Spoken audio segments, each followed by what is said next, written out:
Herkese merhabalar. Ben Tuğba. Kanalıma hoş geldiniz. Bu videoda sizlere muhteşem bir pandispanya tarifi vereceğim. Yalnızca 3 malzemeli ve tarife başlıyorum.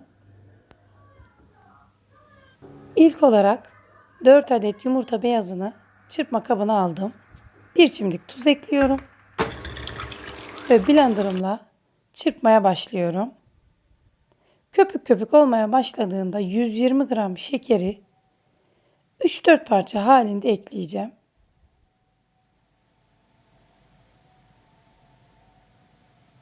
Mutlaka deneyin ve lezzetine bakın. Şekerimin dibinde böyle 1-2 yemek kaşığı kadar şekeri bıraktım.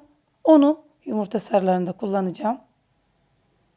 Yumurta beyazını bu şekilde en az 5-6 dakika çırpmanızı tavsiye ediyorum. 4 adet yumurta sarısının üzerine daha önceden ayırmış olduğum toz şekeri ekliyorum. Ve bunu da yaklaşık 3-4 dakika çırpacağım. Ayrıca videonun sonunda da Tuğçe'ye yapmış olduğum doğum günü pastasının resmini koydum. Onun için de sizden yorumları bekliyorum. Yumurta sarısını da çırpmış olduğum yumurta beyazlarının üzerine döktüm. Ve homojen bir karışım olana kadar tek yönlü bu şekilde karıştıracağım.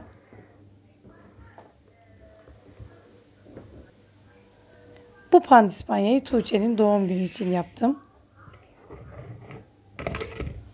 Ve 1 su bardağı unu 2 kez eleyerek katacağım.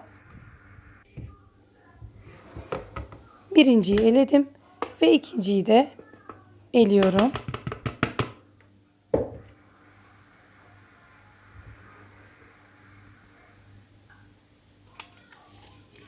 Bir paket vanilya ekledim. Bu isteğe bağlı. İsteyenler vanilya eklemeyebilirler. Ve hamurumu bu şekilde tek yönlü olarak karıştırarak hazırlıyorum. Videolarımı beğeniyorsanız lütfen kanalıma abone olmayı unutmayın. Pandispanya hamurum hazır. 18 santimlik kelepçeli kalıba bu şekilde yağlı kağıdı koydum. Ve hamurumu döküyorum.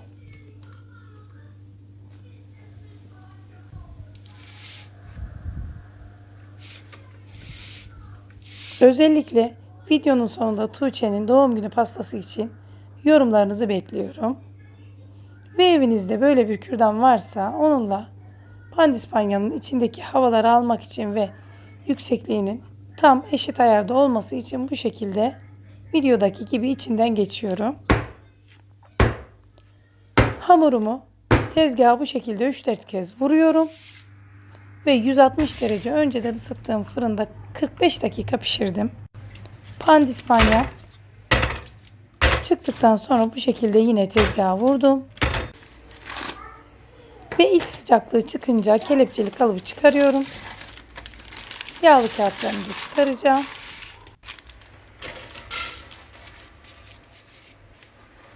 Bu şekilde telin üzerine çevirdim.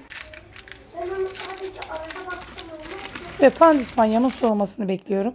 Sizlere tavsiyem pastanızı yapmadan bir gün önce pandispanyayı hazırlayın ve streç filme sarıp buzdolabına kaldırın.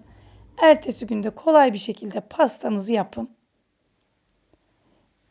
Ve pandispanyamı kesip sizlere asıl önemli olan iç kısmını göstereceğim. İşte final. Bu görüntü şahane. Yine güzel bir videonun sonuna geldik. Beni izlediğiniz için çok ama çok teşekkür ederim. Sizlerle yeni videoda buluşmak dileğiyle. Hoşça kalın. Afiyetle kalın. Her şey gönlünüzce olsun. Ve Tuğçe'nin yaş pastası ile sizleri baş başa bırakıyorum.